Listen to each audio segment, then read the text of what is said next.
చవిచేడిపోతా ఉన్నారు. అలాగే ధర్మాన ప్రసాదరావు గారు శ్రీకాకుళం అసెంబ్లీ నియోజకవర్గం నుండి వారు గట్టి పోటీ ఎదుర్కోబోతున్నారు.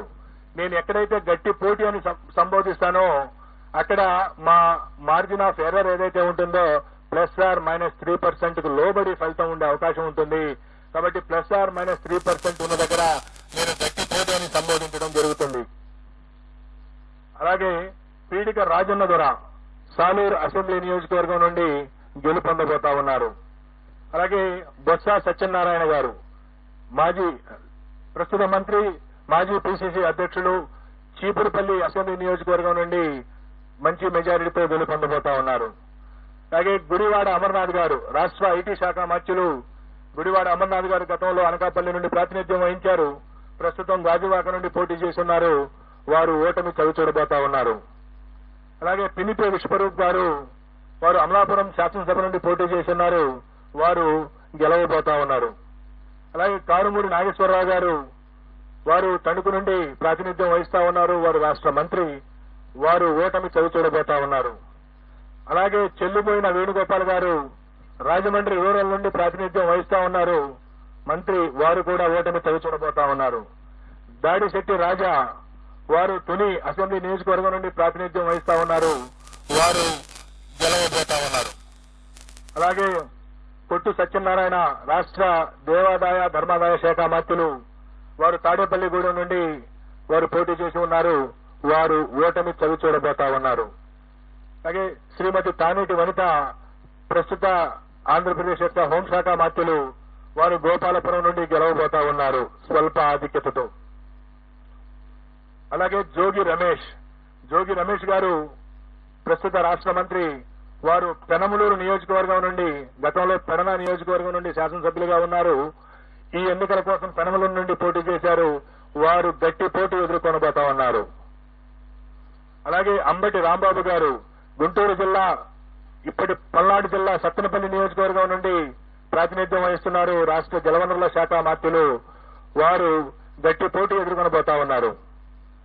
అలాగే శ్రీమతి విడుదల రజని గతంలో చిలకలూరుపేట నియోజకవర్గం నుండి ప్రాతినిధ్యం వహించారు. ప్రస్తుతం గుంటూరు పశ్చిమ నియోజకవర్గం నుండి పోటీ చేస్తున్నారు. వారు గట్టి పోటీ ఎదుర్కొంటున్నారు. స్వల్ప తేడాతో ఓటమి చవిచూసే అవకాశం ఉంది. శ్రీ మేరుగ నాగార్జున గారు గతంలో గుంటూరు జిల్లా వేమూరు నియోజకవర్గం నుండి ప్రాతినిధ్యం వహించారు. ప్రస్తుతం ప్రకాశం జిల్లా సంతనూతలపాడు నుండి పోటీ చేస్తున్నారు. వారు గట్టి పోటీ ఎదుర్కొంటున్నారు. వారు స్వల్ప ఆధిక్యతతో గెలిచేటువంటి అవకాశం ఉంది. అలాగే ఆదిమూలపు సురేష్ గారు గతంలో విద్యాశాఖ మంత్రిగా, పట్టణాభివృద్ధి శాఖ మంత్రిగా పనిచేస్తున్నారు. వారు ప్రస్తుతం కొండేపి అనేటువంటి నియోజకవర్గం నుండి పోటీ చేస్తున్నారు. వారు స్వల్ప ఓట్ల తేడాతో ఓటమి చవిచూసే అవకాశం ఉంది. అలాగే కాకాని గోవర్ధన్ రెడ్డి గారు ప్రస్తుత రాష్ట్ర వ్యవసాయ శాఖ మంత్రులు సర్వేపల్లి నుండి పోటీ చేస్తా ఉన్నారు. వారు గెలిచేటువంటి అవకాశం ఉన్నది. అలాగే బుగ్గన రాజేంద్రనాథ్ రెడ్డి గారు ఆర్థిక శాఖ మంత్రులు. వారు కర్నూలు జిల్లా డోన్ నుండి ప్రాతినిధ్యం వహిస్తా ఉన్నారు. వారు గెలిచే అవకాశం ఉన్నది.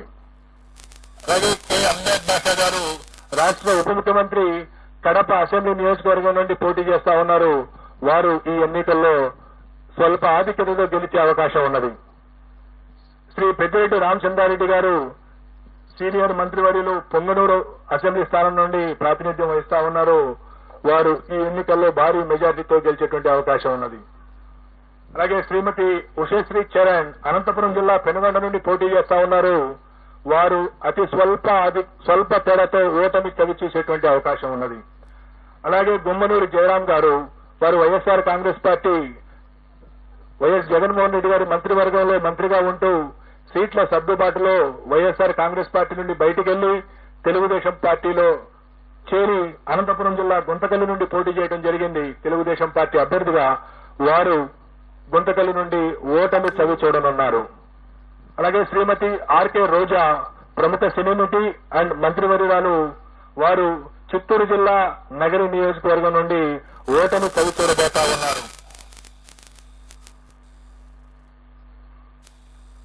అలాగే మరికొన్ని కీలకమైనటువంటి నియోజకవర్గాల యొక్క ప్రస్తావన కూడా చేయాలి. అచ్చెన్నాయుడు గారు తెలుగుదేశం పార్టీ యొక్క రాష్ట్ర అధ్యక్షులు, ఆంధ్రప్రదేశ్ అధ్యక్షులు, వారు టెక్కలి నియోజకవర్గం నుండి స్వల్ప ఆధిక్యతతో విజయం సాధించబోతా ఉన్నారు.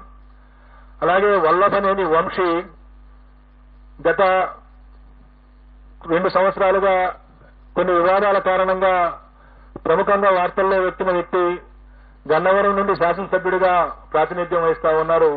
ఈసారి కూడా వల్లభనేని వంశీ గన్నవరం నుండి గెలుపొందనున్నారు. అలాగే తమ్మినేని సీతారాం గారు ఆముదాల వలస నుండి ప్రాతినిధ్యం వహిస్తా ఉన్నారు. వారు ఆంధ్రప్రదేశ్ శాసనసభ స్పీకర్ గా ఉన్నారు. వారు కొద్ది ఓట్ల తేడాతో ఓటమి చవి చూసేటువంటి అవకాశం ఉన్నది.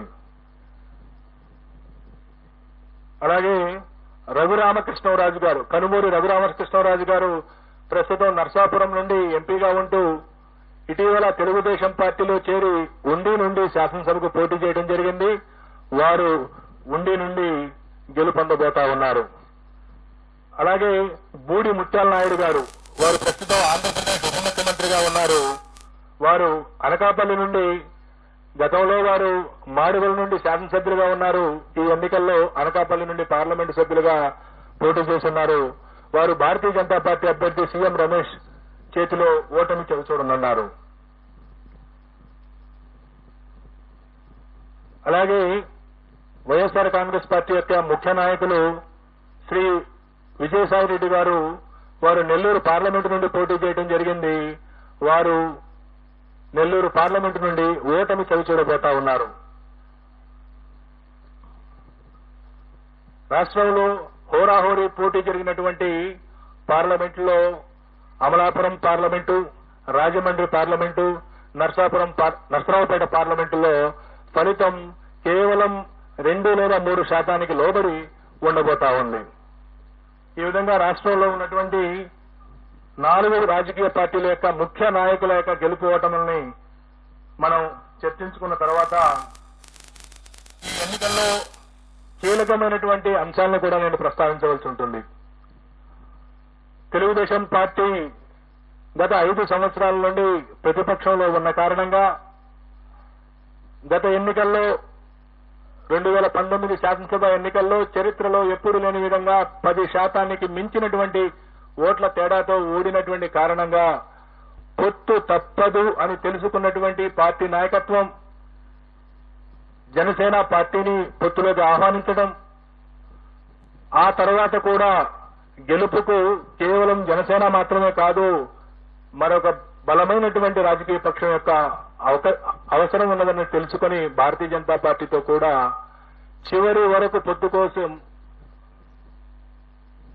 కోసం ప్రయత్నం చేసి భారతీయ జనతా పార్టీని కూడా పొత్తులో కలుపుకున్నటువంటి పరిస్థితిని రాష్ట్ర ప్రజలందరూ చూశారు. ఒకవైపు ఈ రాష్ట్ర ముఖ్యమంత్రి వైఎస్ఆర్ కాంగ్రెస్ పార్టీ అధ్యక్షుడు వైఎస్ జగన్మోహన్ రెడ్డి సంక్రాంతి నాటికే అభ్యర్థుల్ని 90% మందిని ప్రకటించేసి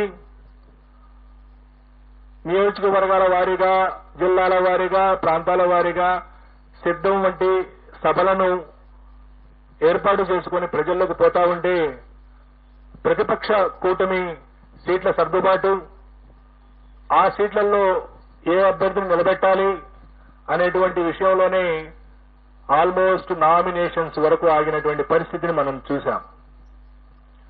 అదే కాకుండా గత 5 సంవత్సరాల్లో కరోనా కాలాన్ని తీసివేయగా మిగతా కాలంలో ఈ రాష్ట్ర ప్రభుత్వం అవలంబించినటువంటి నూతన విధానాలు, వాలంటీర్ వ్యవస్థ ద్వారా ప్రతి ఇంటి గడప వద్దకు ప్రభుత్వ సేవలను చేర్చడం ఏదైతే ఉందో, ఇది నేను గతంలో కూడా చెప్పాను.